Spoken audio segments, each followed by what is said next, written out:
नमस्कार दोस्तों, मैं अंकुर उपाध्याय स्वागत करता हूं आप सभी का आपके अपने YouTube channel share market analysis में। यहां पे आप सभी के साथ दो स्टॉक्स को डिस्कस करने जा रहा हूं और ये इलेक्शन से हटकर चीजें हैं। बहुत सारी वीडियोस इलेक्शन पे बना ही रहा हूं मैं। इलेक्शन से हटकर अगर देखा जाए तो इन दो स्टॉक में एक टाटा ग्रुप की कंपनी है और एक आप चाहो तो इलेक्शन से रिलेट कर सकते हो, बट मेरा ट्रिगर थोड़ा सा डिफरेंट होने वाला है और इलेक्शन से भी इसे बड़ा फायदा होगा, डेफिनेटली होगा। रेलवे स्टॉक है, होप आप समझे होंगे शायद नाम। तो शुरू करता हूं, दोनों ही स्टॉक को डिस्कस करना है। यहाँ पे इन्वेस्टमेंट पर्पस से देखना है आपको इन स्टॉक्स को और दमदार क्वालिटी कंपनियां हैं, आज नहीं तो कल पैसा बनना ही बनना है। तो लिमिटेड पैसा लगाएं, इन्वेस्टमेंट का व्यू रखें और डेफिनेटली पैसा बनाएं, ऐसे स्टॉक हैं ये। और ट्रेडिंग वगैरह से इस समय बचें तो ज़्यादा अच्छा रहेगा मेरी नज़र में, क्योंकि मार्केट काफ़ी वॉलेटाइल किसी भी वक्त हो सकता है आपके लिए। बेशक चीज़ें हमें सारी पॉजिटिव दिख रही हैं, लेकिन बाजार है भाई साहब, अनिश्चितताओं का खेल है, तो वो सारी चीज़ें जरूर ध्यान में रखनी है। आता हूं मैं स्टॉक्स पे। तो पहला टाटा ग्रुप से टाइटन, आपको याद होगा इसके नतीजे आए थे खराब, 10% टूटा भी था। मैंने सारी डिस्कशन करी थी कि खराब नंबर है, टूटेगा। 3550 रुपए का भाव है, 3250 रुपए पे हमें लेना है, हमें कुछ नहीं सोचना है, 3250 पे लेना है। 3550 का लक्ष्य बनेगा हमारा और स्टॉप लॉस हमारा होगा नहीं। अगर इन केस अगले क्वार्टर में भी खराब नंबर आते हैं यानी Q1 में, तो ये 3000 तक जा सकता है। वहां हमें अगेन खरीदना है और अगले 3 महीने फिर बैठना है। क्वार्टर 2 में नंबर अच्छे आने चाहिए। इन केस क्वार्टर 2 भी खराब हो जाता है तो शायद फिर से 2900 से 2800 रुपए का भाव दिखा दे, वहां फिर लेना है। यानी 3 मैक्सिमम लेवल पे इंस्टॉलमेंट है। बट टाटा ग्रुप की टाइटन कंपनी ऐसा नहीं है कि 3-4 क्वार्टर लगातार खराब नंबर पेश कर देगी।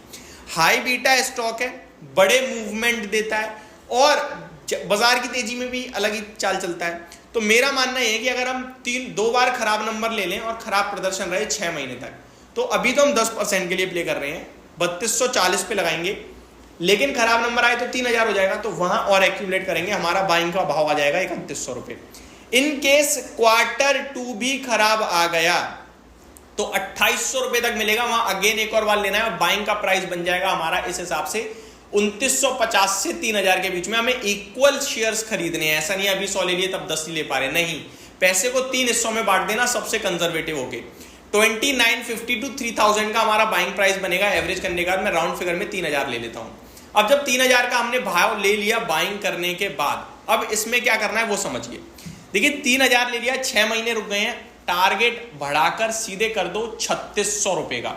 20% की अपसाइड हो गई आपके लिए और 3600 रुपए अगले 6 महीने में डेफिनेटली आपको मिलेगा। 6 से 7 महीने में 20% पैसा बनेगा। तो ये स्ट्रेटजी आप टाइटन के स्टॉक में फॉलो कीजिए, जहां पे मुझे लगता है डेफिनेटली 6 से 8 महीने का व्यू रखो, 20% तक का बनेगा। और अगर शेयर नहीं टूटता है तो आपके लिए डायरेक्ट ही पैसा बन जाएगा। कहां से? 3250 जो करंट भाव है यहाँ पे लेंगे, 3550 10% का बन जाएगा, वो विद इन 3 मंथ बन जाएगा अगर सब कुछ अच्छा हो गया तो ये हो गया पहला स्टॉक। दूसरे स्टॉक की बात करें तो IRFC है। IRFC के स्टॉक की बात करी जाए तो पहले तो रेलवे काउंटर हो गया, इलेक्शन से रिलेट कर सकते हो चाहो तो आप। दूसरी बात, अगर आप RVNL देखें, एयरकॉन इंटरनेशनल देखें, टीटागढ़ रेल सिस्टम देखें, ये इन सारे स्टॉक्स ने मैक्सिमम लाइफ आई हिट कर दिया है, प्लस उसके भी काफी ऊपर तक गए हैं। इनफैक्ट टीटागढ़ रेल सिस्टम तो 1500 1400 1500 हो लिया। RVNL भी 345 का लाइफ आई था, 400 हो लिया। IRFC अभी तक 192 का लाइफ आई ब्रेक नहीं कर पाया है। नंबर्स इसके भी ठीक थे और क्वालिटी इसकी भी दमदार है। मैं ऐसा नहीं कहूंगा कि आप लेके भूल जाओ, इन्वेस्टमेंट कर दो, बहुत अच्छा भाव है ये, नहीं। मेरे को भाव अभी मेरे को भी पसंद नहीं है, लेकिन मेरा मानना है कि स्टॉक अगर आप यहाँ लेते हैं तो 165 to 58 का स्टॉप लॉस लगाइए। थोड़ा बड़ा स्टॉप लॉस हो गया आई नो, बट टारगेट भी उसी हिसाब से 200 रुपए तक के लक्ष्य आपके लिए IRFC में डेफिनेटली मिलने चाहिए, ऐसा मेरा मानना है। प्लस आपको ये बिल्कुल भी नहीं भूलना है कि बजट आपका आने वाला है। जैसे इलेक्शन आएंगे, आई थिंक 1 जुलाई को ही बजट आएगा। यहाँ जो फाइनल बजट है, इंटर्म बजट तो आप सभी ने देखा, और नॉर्मली हम लोग देखते हैं कि बजट के दौरान रेलवे स्टॉक फोकस में आ जाते हैं। रेलवे में मेरे को IRCTC भी काफी पसंद आता है। इस बार नंबर उतने दमदार नहीं थे, खराब नंबर थे, जिसकी वजह से चला नहीं, गिर और गया है, लेकिन काबिलियत बहुत ज्यादा है उस स्टॉक में यहां से चलने की। तो IRCTC का स्टॉक भी आपके रडार पे रहना चाहिए डेफिनेटली। तो ये मेरी तरफ से आपके लिए 2 स्टॉक्स की वीडियो थी, टाइटन और IRFC, जो मेरे को पसंद आ रहे हैं। प्लीज टाइटन में अगर आप काम करो तो पूरी स्ट्रेटेजी सुनना, पूरा काम समझना, उसके बाद ही लेना। ऐसा नहीं है ले तो लिया, गिर गया तो टेंशन में आ रहे हो, कमेंट बॉक्स में उल्टा सीधा लिख रहे हो।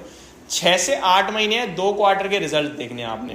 होप आपको सारी जानकारी समझ में आई होगी। Thank you so much for watching this video. Have a great day guys.